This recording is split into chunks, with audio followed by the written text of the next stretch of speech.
Portsmouth is a unique city.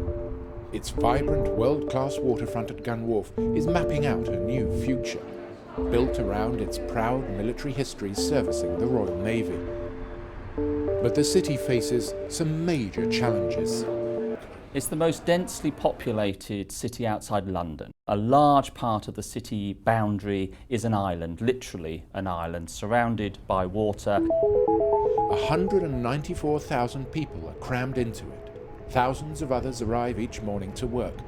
For those lucky enough to have a job, that is. Well, we have wards that are amongst the most deprived in the country. We've got an 8-year difference in average life expectancy between the most deprived ward and the healthiest ward. And I think in the 21st century, that's quite a startling statistic.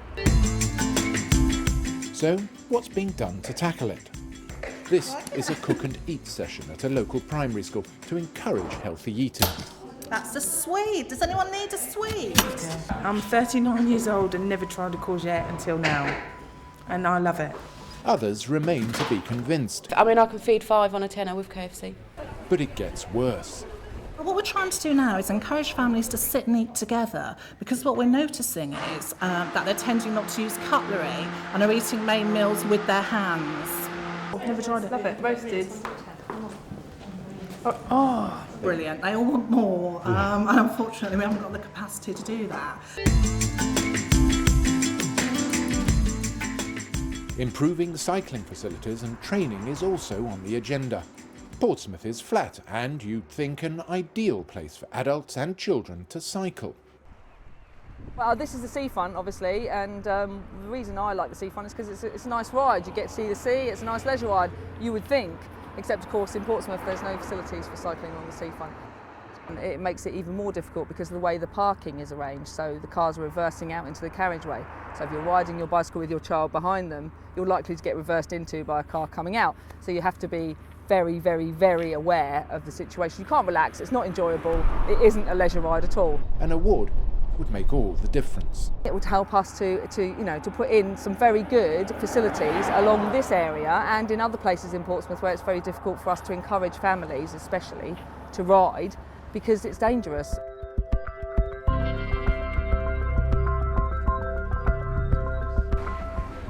Another venture needing help is this community centre in Landport.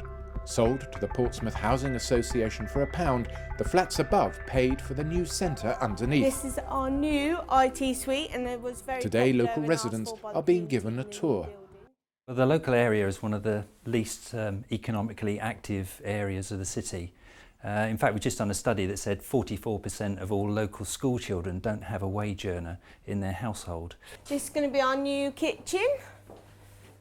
They want to run training courses here that the people desperately need, so they're going to hire out the facilities to pay for it and the running costs. This is going to be used for parties, conferences.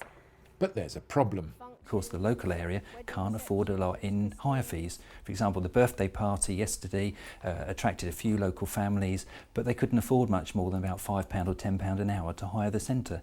And that isn't going to sustain a lot of learning activity on the back of it. Now, Portsmouth may be crowded, but it does have some open spaces. This is the Milton Peace allotments, and it's another plank of the Healthier City strategy. Milton Peace and Eastney Lake have got 400 plots, and they're all full at the moment, although there's a 2-year waiting list, which shows you, there's a big demand for growing in this city. 4 of them are run as community allotments by the city.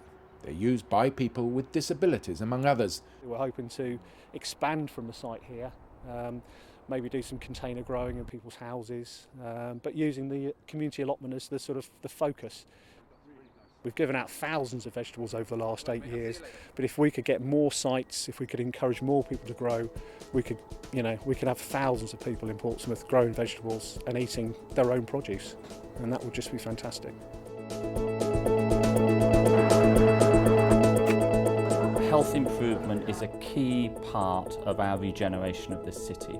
So a lot of focus is on the physical regeneration, but for us, the social regeneration, particularly including health inequalities, is absolutely key to the City Council and to the city itself.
I think it has a huge capacity to change this city, and I think the city has the energy to make that change, but we need the support that this award, this commitment would give us. I think it would give the city a huge boost, and I think it would really help the city in its quest to eradicate health inequalities.